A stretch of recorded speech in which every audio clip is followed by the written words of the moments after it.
So what I want to talk about now are some of the helper methods that are defined in the Sequential SearchStreamGang file input class. And this will just kind of help you see how the program gets up and running to start out with. How do we bootstrap ourselves to get the works of Shakespeare and the lists of phrases we want to find. And this will also demonstrate some other cool Java aggregate operations, some of which you've seen before, some of which you haven't.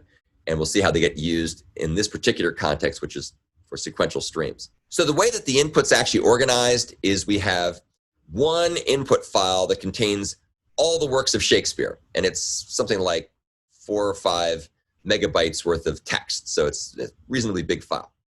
And I downloaded all those works of Shakespeare from the MIT Shakespeare website because, of course, Shakespeare wrote his plays long enough ago before the modern copyright era that all of his work is in the public domain. And what I did then is I went through there and I found each of the works and I put a little @ character at the beginning of each one. And that way I could write a little program that would go through and automatically detect where the works started and ended. And then they could go ahead and create us a list of character sequences corresponding to each work. And the way this works, as you'll see here, is I have this helper method called TestDataFactory.getSharedInput. And what that does is you give it a file, which in this case contains the works of Shakespeare, formatted as we see here. And then I give it the @, which is an indication of the splitter to break up the big file into each separate works. And you can see what we get back here is essentially a list of character sequences. For phrases, it's much the same idea. We have a single file that contains all the phrases, one phrase per line.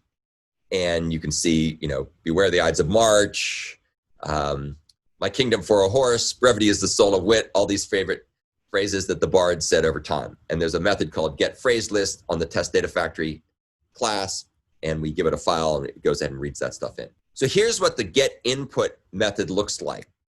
And you can find this in the TestDataFactory file, which is in my GitHub repository. So it takes in the file name and it takes in a string that's used to split the file up into works of Shakespeare. First thing we do is we go ahead and we load the file using the class loader.getSystemResource helper method. We give it the file path name and we convert it to a URI. And then we go ahead and we open that URI and we read all the contents, all 4.5 megabytes or whatever it is, into a string. So now we're going to have a string, one string that contains all the works of Shakespeare in one giant string. What we do then is we go ahead and use the regular expression package in Java, which is this pattern matching package, and we say pattern.compile, and we give it the split parameter. Remember, the split parameter is the @.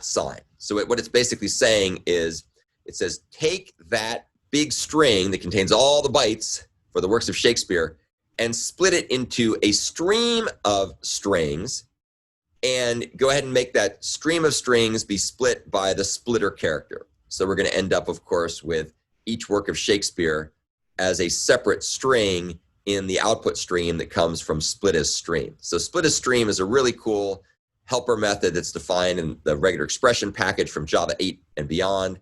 And it basically takes a string and a splitter and makes a stream of strings corresponding to splitting around that regular expression. What we then do is we filter out anything that happened to be an empty string. If there was something, which probably wouldn't be, but if there were, we would get rid of it.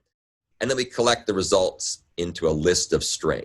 Now, what's cool about streams and what's so powerful is that we can go from this approach, which would return a stream of strings converted into a list of strings, into some optimized data structure just by inserting a new pipe, a new phase, or a new intermediate operation into our pipeline. So you can see what we do here is by using the map operation, for each of the strings that correspond to the works of Shakespeare, we're going to encapsulate that into something called a shared string.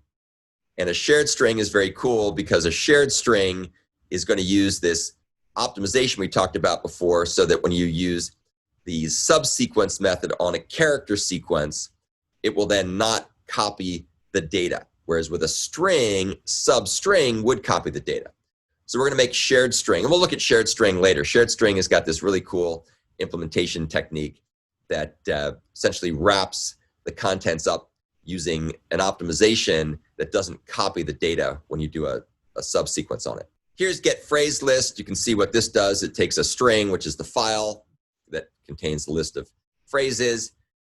As with before, we load the file in, and we convert this into a stream of lines, where each line is a string that's terminated by a new line character. So we have a stream of lines, and the file.lines method is the magic that does all that conversion for us. So we have a stream of phrases.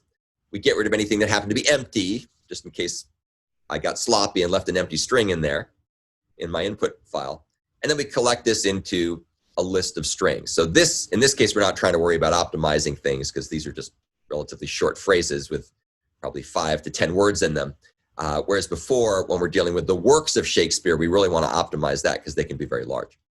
So you end up with a list of strings corresponding to the phrases, and then that's what's used as the input for the rest of the program.